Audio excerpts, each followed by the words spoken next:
Hello, good morning. Uh, Good morning, everyone. My name is Alberto Madonna. I'm a software engineer at CSCS, and I'm very happy to give you to welcome you to this webinar in the CSCS series for the user community. Um, Today, we're going to talk about HPC containers on Alps. And I would like to credit for helping me put together this material my colleagues Teo Manitaras and Nicholas Browning. So we're already a few minutes after the hour, so let's get right into it. Let's see what I have in store for you today. So I'm going to start briefly with a brief introduction to containers and give a quick overview about the technology, the advantages that it brings, and the opportunities that it opens. And then I will give you an overview of the of the toolset that we use to support containers at CSCS, and specifically on the Alps Research Infrastructure. We call it the container engine. And I'll be going over ways we run containers on Alps, the ways we can use those tools to pull images or building images on Alps. Then I will share some guidelines for HPC features and how to leverage and take advantage of some of the specific hardware and software features that we have on Alps. And then I will wrap up with a quick note, with a sneak peek about some future developments that will be coming into the next year. That said, let's start.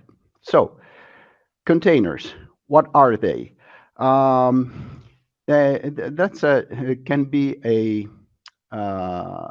question that can be answered from several different angles. In general, and let's say, and with from the perspective of a user on a scientific computing system, we can define containers as lightweight, standalone software stacks that completely wrap together and encapsulate an application in a single package that is called an image. This image contains the code of this application, all the dependencies that it requires to run, run times, libraries, system tools, and the settings and configuration. So the image is the container technology then provides us ways to conveniently deploy this image on several different systems and computers in a way that is repeatable, portable, and reliable. So in other words, container technology provides a consistent a way to create consistent environments for applications to run, because through the deployment of these images, we can get predictable and clean contexts in which our scientific programs can run. And these images are easy to share across users and groups, so it's a convenient way also to overcome problems and situations like that are generally described as works on my laptop, works on my computer, or in general to make an application environment repeatable across, for example, laptops, cloud, or HPC systems. The container processes run separate from the host systems, and they are isolated from portions of the host system through a technology that is called Linux namespaces. There might be some similarities on the surface compared with virtual machines, although from a technical point of view, they are completely different. Containers are much more lightweight, are much faster to start up, and differently from virtual machines, they share the same kernel of the host operating system. And this is one of the the particular that makes them, let's say, more lightweight and being able to leverage much more effectively the resources that the host system provides it.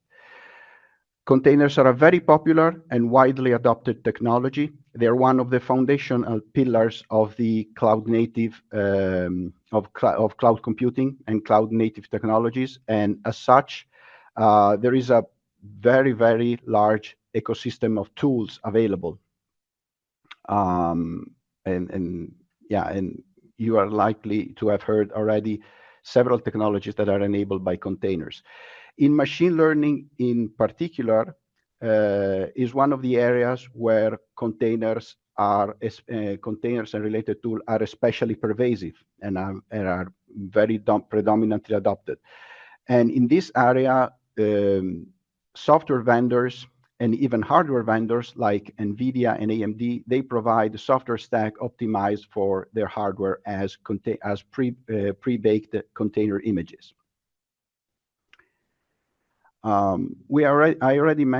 already talked about images briefly. I already mentioned them. As I said, they are an artifact that contains all the required resources to execute an applications, all the binaries, all the libraries. From the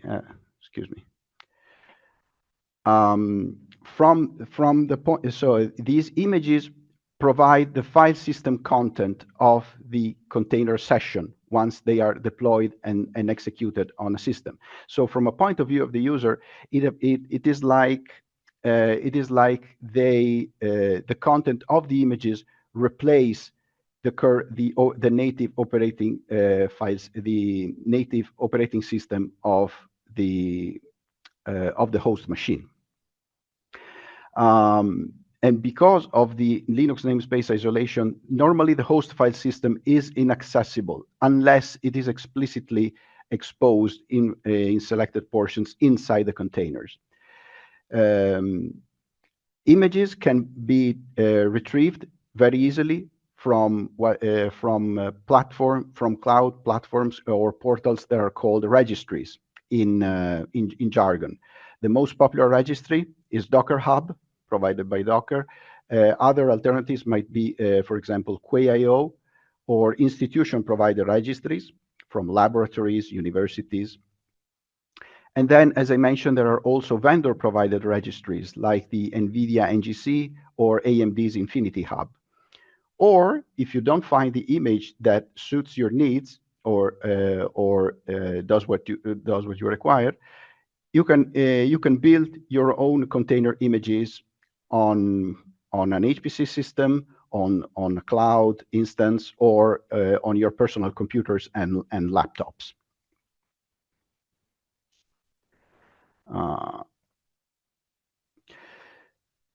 So, as I mentioned, containers are very, very popular and widely adopted technology.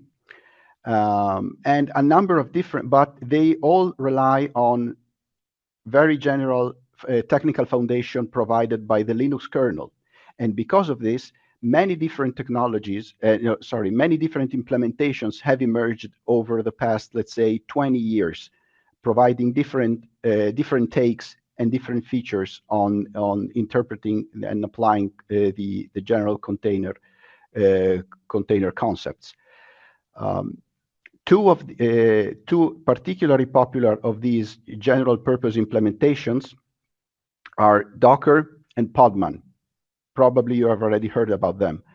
These are the most widely adopted container runtimes and provide a very rich set of features, an extensive and robust ecosystem of related tools and supporting tools. However, because of their general purpose nature, it is very difficult to use them within in an HPC context and apply them in HPC environments, mostly because of the specialized natures of HPC itself. So when we deal with a supercomputer or an HPC system, we have to take into account the presence of custom hardware like accelerators, interconnects, which are specialized interconnects that are often proprietary. We have to take into account the presence of a centralized file system storage and parallel and networked file systems. And that we might want to use to distribute or to store images more efficiently. We have to take into account that we are in a distributed and system shared by many users and coordinated by the presence of a workload manager.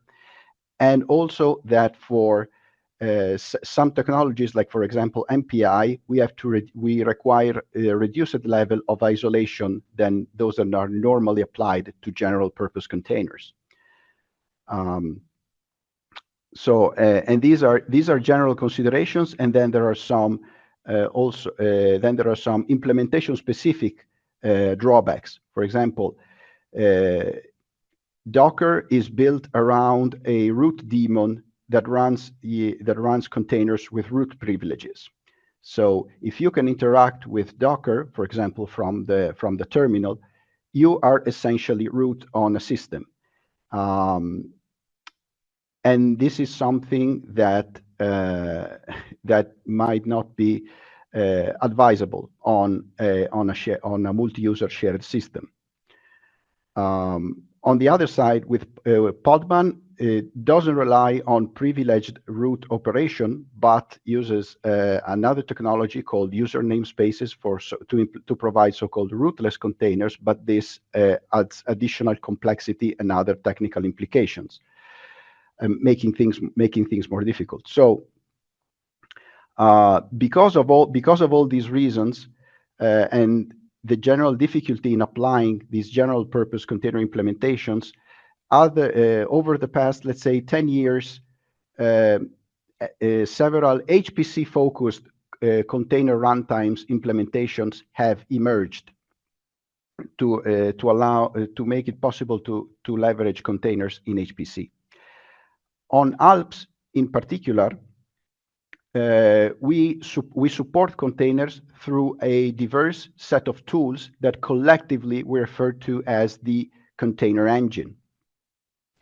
And with the overarching goal of the container engine is to make the usage of containers as transparent and as seamlessly integrated as possible into the HPC environment. Of course, there is, of course, a clear focus on scalability and performance of containerized application. And the container engine provides us ways to fully integrate the execution of containers into the workflow of the Slurm Workload Manager and into the life cycle of Slurm jobs. We support HPC features like GPUs, the Slingshot interconnect, and Nickel through a modular components like hooks and plugins. More on that later. We provide the means to define container-based environments through a declarative definition. And I will also elaborate this in a little while. All of these capabilities are provided while remaining interoperable with existing container with existing standards and established interfaces in the wider container ecosystem. And all of this happens with unprivileged operation for enhanced security. So let's have a slight peek under the hood of the container engine. I mentioned that this is a composite set of tools, but in reality, it is mainly composed by three utilities. We use the first one is Pixies, which is an open source Slurm plugin developed by NVIDIA that we use for to integrate containers into the Slurm Workload Manager. Second one is Enroute, another utility, open source utility by NVIDIA that is an unprivileged HPC container runtime. That is the tool that actually spawns and runs containers and enables us to run the containerized application at scale. And then we use Podman to enable image building on our systems. An important note that I would like to do is that we have the CSCS team has significantly customized both Pixis and Enroute with custom features and a few and several other modifications. So the features that you will find, that some of the features that I will talk about just now over the rest of the webinars, and other features that you will find available on Alps will not be available on the original upstream versions of Pixis and Enroute that you might find in other systems outside of CSCS. Okay. One of the most distinctive features, I would say, of the container engine is the introduction of the concept of an environment definition file, or EDF for short.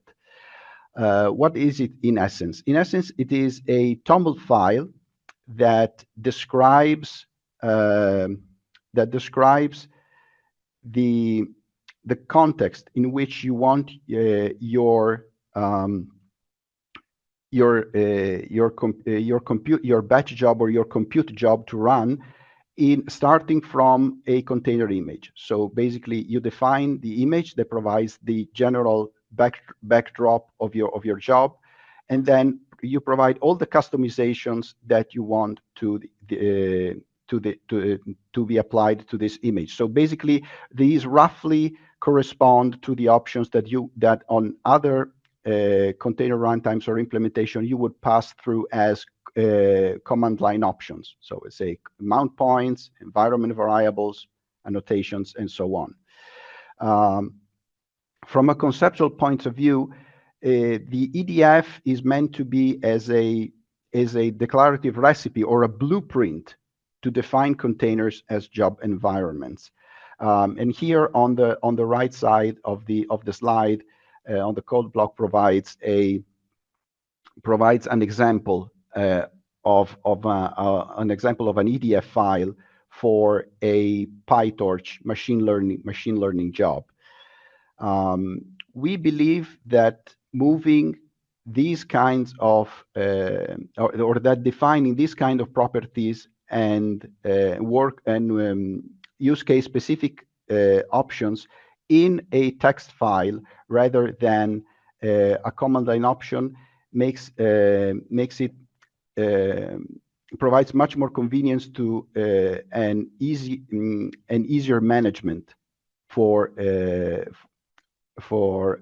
both the containers itself and for carrying out useful work with them, because the EDFs, being separate text file, they are composable, they are trackable, they are easily shareable, they can be used at the individual level or as a group level. So we believe there is a good amount of value that this concept is introducing, and we are continuing to explore ways to expand the features and that we can provide through the EDF format. So since the EDF is a central element in using the container engine and running containers on Alps, I'm gonna delve into it further, and starting with some of the essential properties that have to be defined to run containers. So of course the fundamental parameter that always has to be defined is the image. So which container image do we want to use to deploy the container that will constitute our job? an image parameter in the EDF is just a string that that is can have the form of a general image reference, as it would be found on a container registry. If you have used other container tools, this basically is the same format that you would pass as an image before your commands. So here in the example on the right side of the slide, I'm using the default Ubuntu 2404 image from Docker Hub. Then another one of the most used parameters is the mount parameter. This is a TOML array of strings that represents bind mounts or locations from the host file systems that will be exposed into the container. And the format that these string elements take is just the path on the host, a colon, and the destination path in the container. And we support environment variable expansion into EDF files. So you can use, for example, for the most popular locations like Scratch, you can just use $scratch without remembering for the actual absolute path for the different V clusters.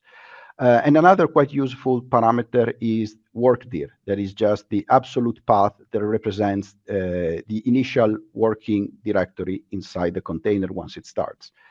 So, for example, how do we run then a container? How do we deploy a container with the container engine on Alps? As I mentioned, we just create this. We just write this small TOML file with a TOML extension, writing in the EDF parameters, and then once we have this, we can interact directly with the Slurm Workload Manager using the -- environment option, for example, to srun, to which we provide the value as the name of the EDF file. So we don't interact directly with a container runtime or with a container tool, but the machinery of the container engine will leverage the Slurm utilities and work under the hood to do everything that is needed in order to start the job. So it will look for the image. If the image is not available, it will pull it from a remote registry. It will download it, and then it will start the container with all the settings and the customizations that have been defined in the EDF, and then execute the command that you passed to srun into the container. So since in order to start this containerized job, we have to provide an EDF. Where does the container engine look for these EDF files? The default search path, so the default locations where the container engine will look for these EDFs is the unsurprisingly a directory called .edf that is normally located under your home directory. If you would like to look into another path or into more paths, the search path is customizable and controllable through the EDF_path environment variable. And this is meant to behave in a similar way to for example, the path or the LD library path environment variables, in that it is a list of absolute paths that are column separated, and these paths will be visited in sequence to look for by the CE to look for EDF files. If an EDF is present in the search path, you don't need to specify the absolute path to the file. So, for example, as it's shown here in the slide, if I just say -- environment Ubuntu, that's equivalent to specifying home-.edf ubuntu.toml. If you want to use an EDF that lies outside a search path on a given system, just provide the absolute path to the TOML file. We recommend to use the environment option as part of srun commands, even if you're writing an sbatch script, because this provides you the possibility to switch between different environments and different containers between job steps. So, for example, here in the slide, we see that we could have a simulation step where we use an environment with Gromax to run our GMX MPI distributed job, and then once we run the simulation on multiple nodes within the same batch allocation, we might use another srun step with a different environment for processing on a single node to do some data analysis, data collection, and results gathering. This is just an example, but having containers act at the srun level gives us this kind of flexibility. The -- environment option can be used as an sbatch option, but it has several implications and a few pitfalls. So we keep that available for kernel cases and advanced users, but otherwise, especially if you're starting out, we advise against it and keeping it only as an srun option. Okay, this was about a very quick start about running images and deploying, running containers and deploying them. What about pulling images? So if you provide, as I said, a registry reference string, so it's a canonical way of describing container images like library Ubuntu. So if you provide images with this format, the container engine will download them directly. Will download them from the internet, from the remote registry, and cache them into a location that by default is found under Scratch. So if you want to control the location where the container engine will cache your images, and therefore that so that they are not downloaded every time if you use an image very frequently. If you want to change or control where the location of this cache is, you can do so with the EDF_image store environment variable. By default, the default registry is Docker Hub. So if you don't specify a registry, the CE will look into Docker Hub. It is also possible to download images explicitly with en route before you enter a Slurm job with passing the EDF to deploy the container. So to interact directly with, you can call directly the en route utility from the terminal and use the import subcommand and then providing the image with a prefix defining that you want to retrieve the image from a Docker registry.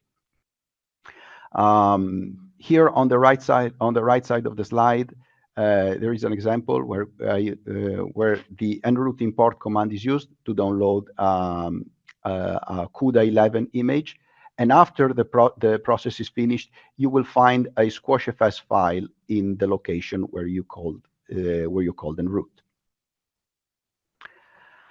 As I said, Docker Hub is the default registry to retrieve images from different registries. The registry URL or domain portion has to be prepended to the image reference using a hash character as a separator. This is kind of a peculiarity of en route, of using the hash as a separator, because generally, basically all other container tools use a slash as a separator. But this is the way en route has implemented things. We are about to roll out an update in upcoming weeks that will allow to use fully, let's say, canonical format and enable to use a slash character. A slash character also for separating registry URLs from the rest of reference, but this is not live yet. So for the moment, the hash is still going to be used. To access private repositories and images, a credentials file should be created into this path. So it should be inside your home directory. Go inside .config and root, and then there should be a .credentials files according to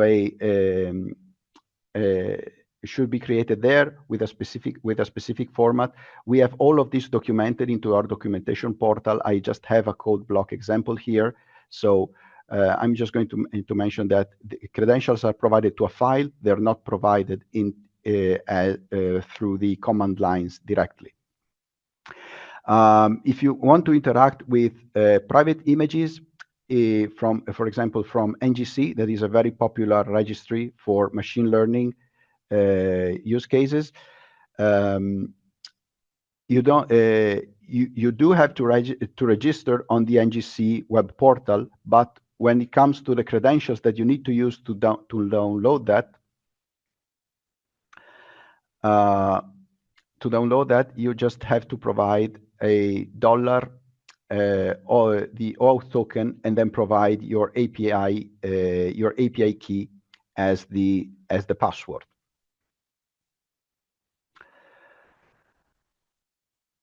Oh, okay. Another very relevant features of the container engine is the support for hooks and plugins. So normally containers are meant to be, and container images are meant to be infrastructure agnostic, ideally, or in general very, very portable. And as such, they do not normally include system-specific resources.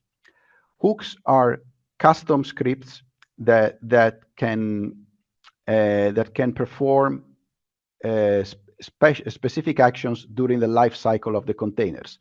Most often, these actions are about injecting libraries, dependencies, and configurations that help making the resources of the host system available and accessible inside a container. Examples for Alps are most often the Slingshot high-speed network, Nickel plugins, but also NVIDIA GPUs, services like the CUDA multiprocess server, and so on. Normally, the hooks in the container engine are enabled through annotations in the EDFs. Annotations are key value pairs that are defined inside a dedicated TOML table. More about this in a little while. For all the details about the hooks that we support and how to leverage them, please, I encourage you to check out the documentation about the CE on the CSCS portal. I would point out right away that some hooks are enabled automatically, and so you don't have to explicitly enable them in the EDF. And these would be the hooks for the Slingshot network or for some Slurm features. Okay, another very important fundamental workflow is how do we build containers on Alps. So to build containers, we rely on Podman. This is the officially supported tool. But unfortunately, Podman does not yet support storing images on distributed file systems, or rather parallel file systems, or locations like, for example, the home directories or the Scratch file system. So this might become possible in the future, but for the moment, we require users to redirect Podman to use specific locations to store images. So in order to configure the storage locations for Podman, you should create a storage.conf file under the path that is displayed here in the slide, home.config containers and storage.com. This is yet again, this is another TOML file using the TOML format that should contain the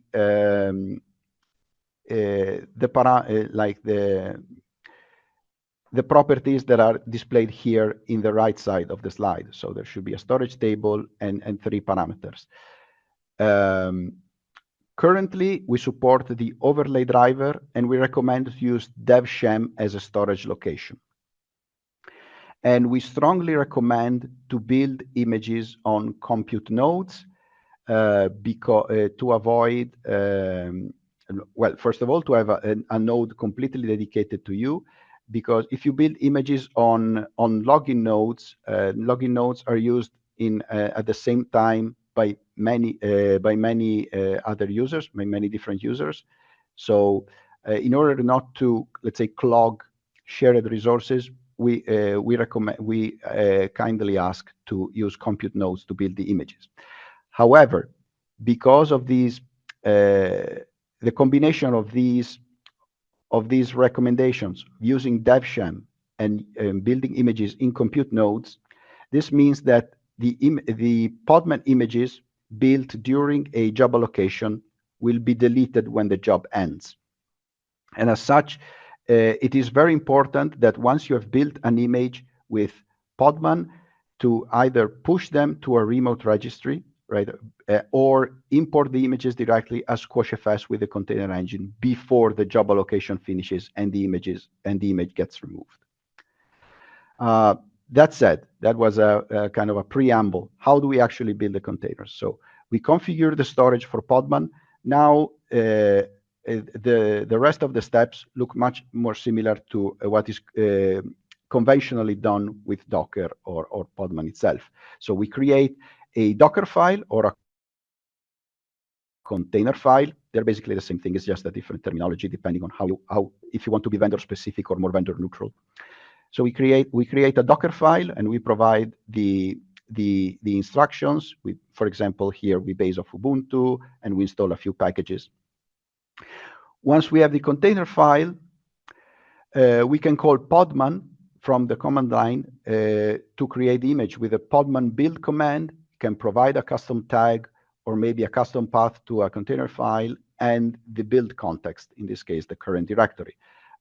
Here on the right side of the slide, there are also, again, in the code blocks, there are terminal examples.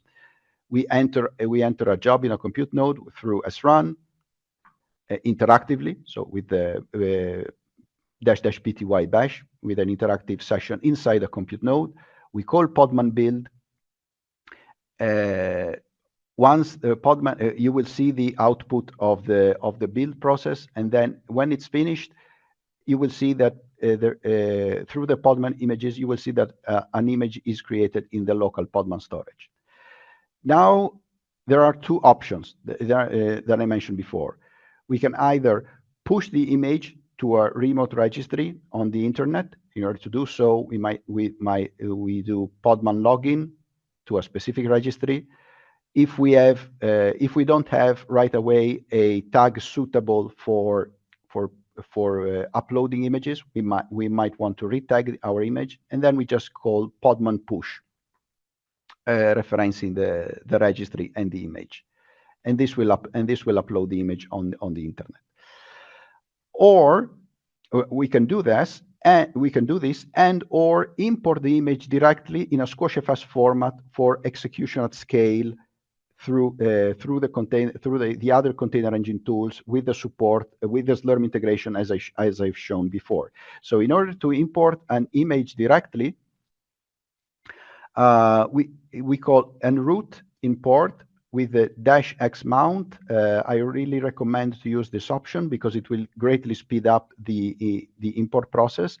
And then instead of using the docker / preamble, we have to tell enroute that we want to import this image from the local Podman storage. If we do once we do this, we will get a SquashFS file in the directory where we called enroute, and so this is shown here at the bottom of the example.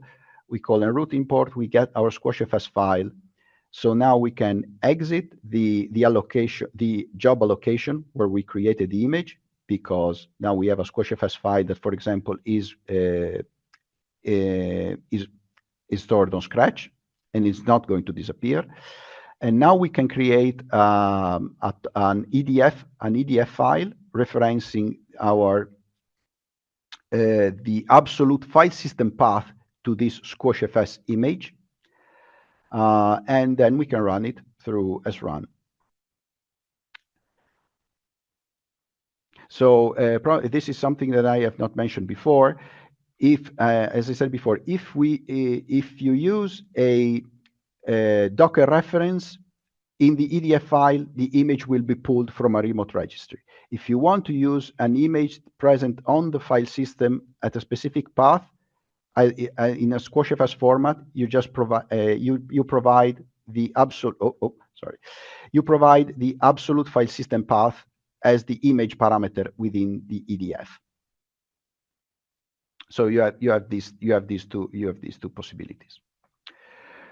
Okay, some guidelines about leveraging HPC features on Alps. So one of the most sought after capabilities of Alps is, of course, leveraging the NVIDIA GPUs that we have and on the Grace Hopper Superchip modules. So support for NVIDIA devices is in the containers is controlled through the NVIDIA Visible Devices environment variables. Our recommendations is to use the official NVIDIA images from Docker Hub or NGC as the base, because these images already provide constantly updated and already optimized installations of the CUDA toolkit, and already provide all the NVIDIA relevant environment variables set. So, for example, as you can see here on the slide, if we create an EDF with an image using an official NVIDIA CUDA image from Docker Hub, we can. That's the only thing that we need to do in order to be able to use GPUs inside containers, because we just pass this EDF, and then we can start we can already query GPUs just like that, just because the NVIDIA provided image has already everything that we need in order to tell the container engine to enable GPUs. Regarding MPI containers, with MPI container, generally the most important thing to consider is, or the first goal that we have to pursue is to leverage the Slingshot high-speed network to communicate between containers and between MPI ranks. In order to do so, we recommend to use MPICH version, at least version 4.1, or OpenMPI version 5, equal or greater than 5. Another requirement is that the MPI installation inside the container image must be built on top of the libfabric communication framework, because the software interface of Slingshot is implemented through libfabric. So once we do that, the container engine provides a hook that is enabled by default that replaces libfabric inside the image with a custom variant coming from the host that is enabled for Slingshot. So you provide your libfabric enabled MPI inside the container, and then the machinery of the container engine will swap the libfabric, and then your MPI will be able to access Slingshot. For the best for having the best compatibility for this replacement mechanism, we currently advise to use libfabric 1.22, but this might change in the future as we upload the host software of Slingshot. Another important point to keep in mind is that you should use a PMI implementation compatible with the MPI that you're using in your container. If you're not familiar with PMI is, we can very generally describe it as the protocol or the technology used by different MPI ranks to communicate between them and to communicate with the MPI launcher. So MPICH based MPI implementations use something called PMI2, while OpenMPI used a different PMI implementation called PMIX. And you can control which PMI you are using through an option of srun, of the srun command. And that is counterintuitively, that is a little bit confusingly, in my opinion, is called --MPI. So if your container is using mpitch, you should do srun --MPI equal PMI2, and then all the other options and commands as you need. Or if your container, if your image has OpenMPI, you should do srun --MPI equals PMIX. So what about nickel containers or ML use cases in general? So containers for machine learning and AI don't rely generally on MPI, but on other communication libraries for optimized collective communications. These are generally the nickel or RICL communication libraries, nickel for NVIDIA or RICL for AMD GPUs. Unfortunately, these collective libraries are not able to interface right away with the libfabric, and because they adopt connection-oriented transport APIs, but libfabric provides a connectionless interface. So we need to bridge these two different interfaces. We need to reconcile this difference.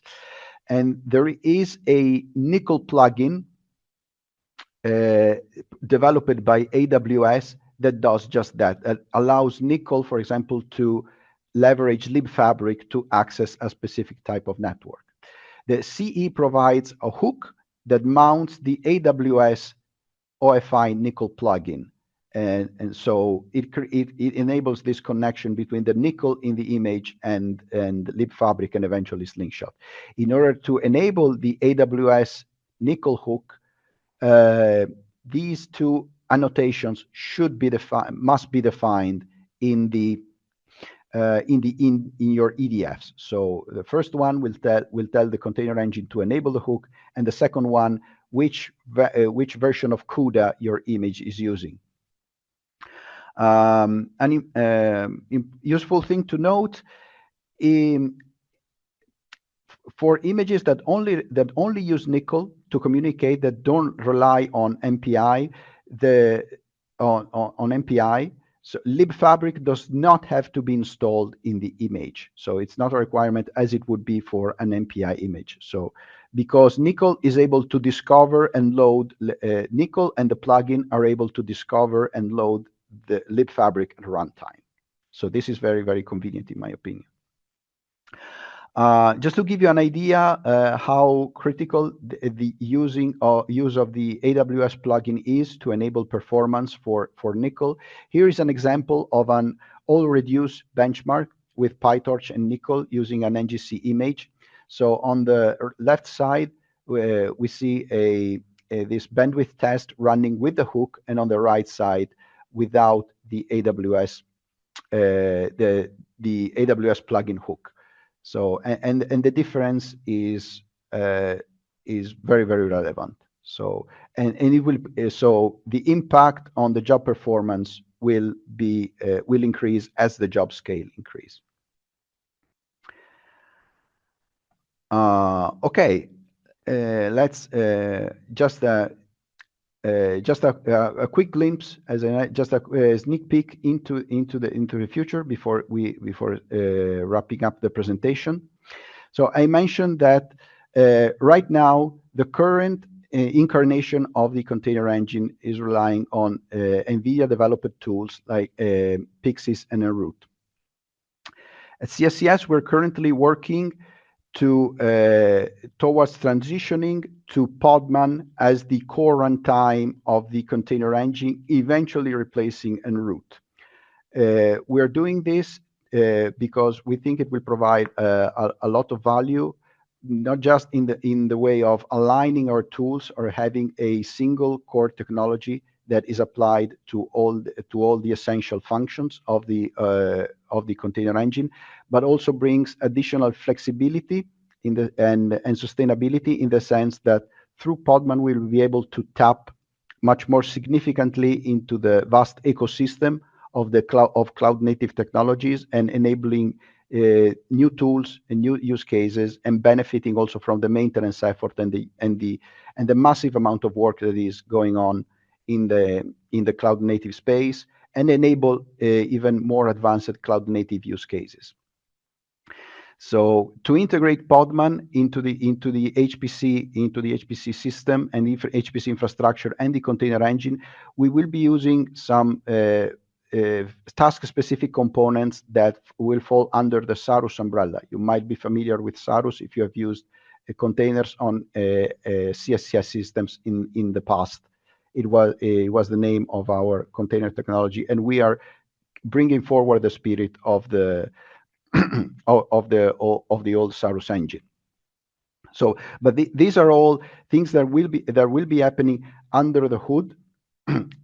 We will maintain the container engine as the, let's say, as the name, as the face of the HPC containers at CSCS. So this container engine will remain as the general collective name of the HPC container service, and we will maintain a consistent user experience based on the EDF concept and on the interfaces and the let's say and the tools that we are providing through the EDF. So all of the things that I have provided, that I have presented today, will remain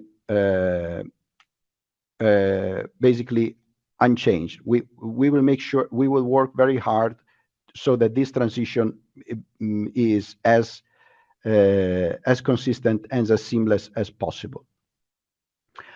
With that said,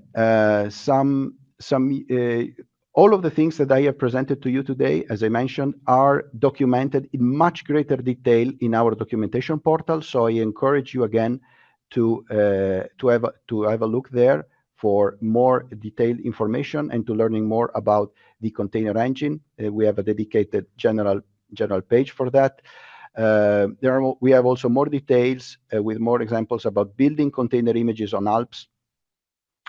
We are working on providing more detailed guidelines about recommended images and components for container images and examples for Alps. And these will be available in the upcoming weeks in the documentation portal, so stay tuned for that.